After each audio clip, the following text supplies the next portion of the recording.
Hello student, हमें उम्मीद है कि आप लोग जो है डेली मेरा वीडियो देखने के बाद होमवर्क करते होंगे, एक्सरसाइज करते होंगे। और कल जो हमने इंट्रोगेटिव सेंटेंस बताया था, आगे के रूल जो है हम आज आपको बताने जा रहे हैं। डायरेक्ट इनडायरेक्ट नरेशन में इंट्रोगेटिव सेंटेंसेस चला है। रूल है, यदि रिपोर्टेड स्पीच में सहायक क्रिया डू या डज हो और उसके बाद नॉट न हो, इनडायरेक्ट स्पीच बनाते समय डू अथवा डज को हटा देते हैं और मुख्य क्रिया को सिंपल पास्ट में बदल देते हैं। Is it clear? रूल समझ लीजिए।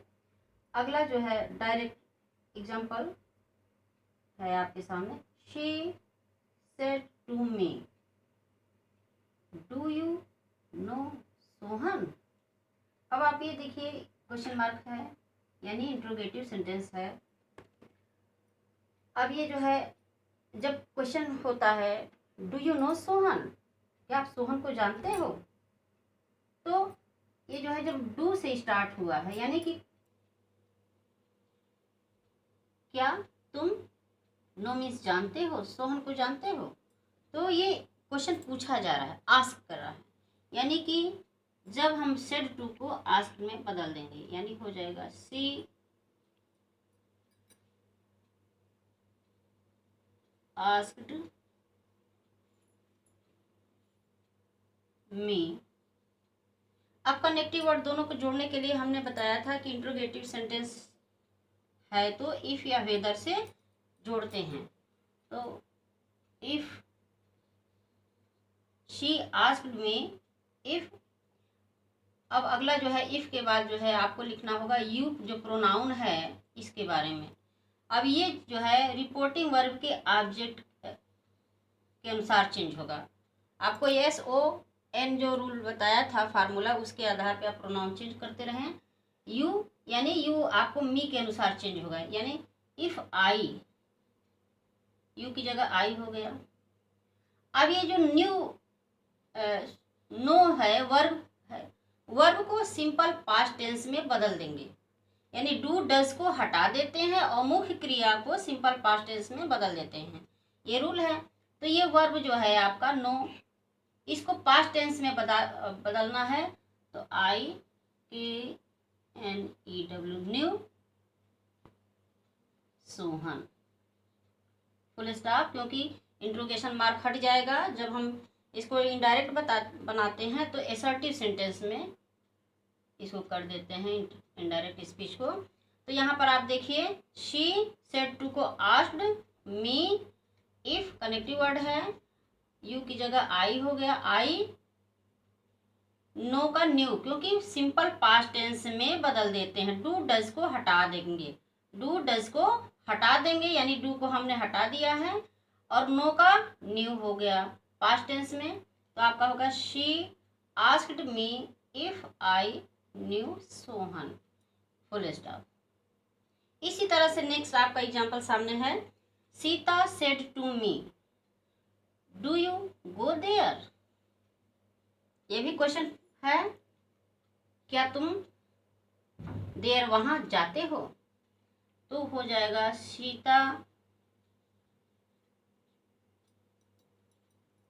आस्क्ड, चल नहीं रहा,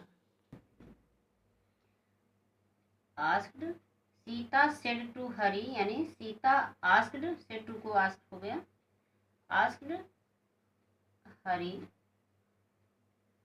इफ या वेदर से, यहाँ इफ हुआ है यहाँ वेदर लगा देंगे, वेदर।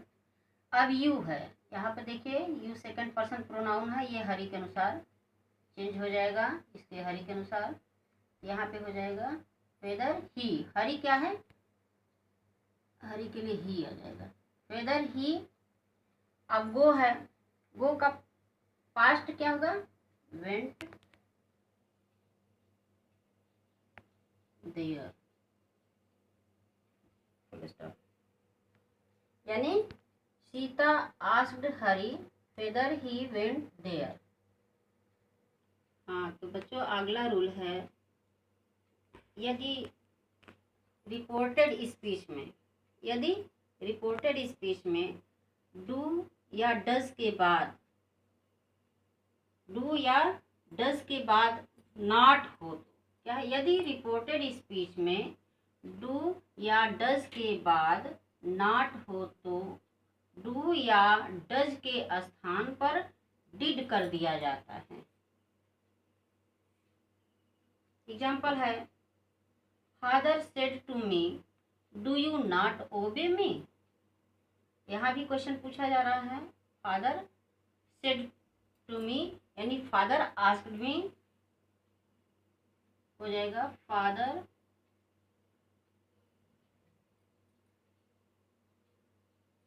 Asked me.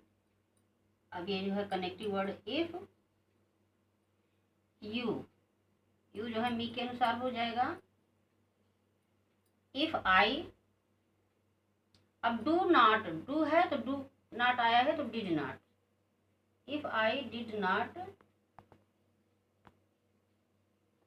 ओबे, यहाँ पर मी जो प्रोनाउन है वो फादर के हिसाब से आएगा, obey him, full stop. Father asked me if I did not, you का आई हो गया, आई डू नॉट का डिड नॉट हो गया, if I did not obey him, me की जगह है। इस तरह से आप जो है इंट्रोगेटिव सेंटेंस में अगला रूल हम आपको कल बताएंगे। आज इसी एक्सरसाइज आप लोग कर लीजिएगा होमवर्क में।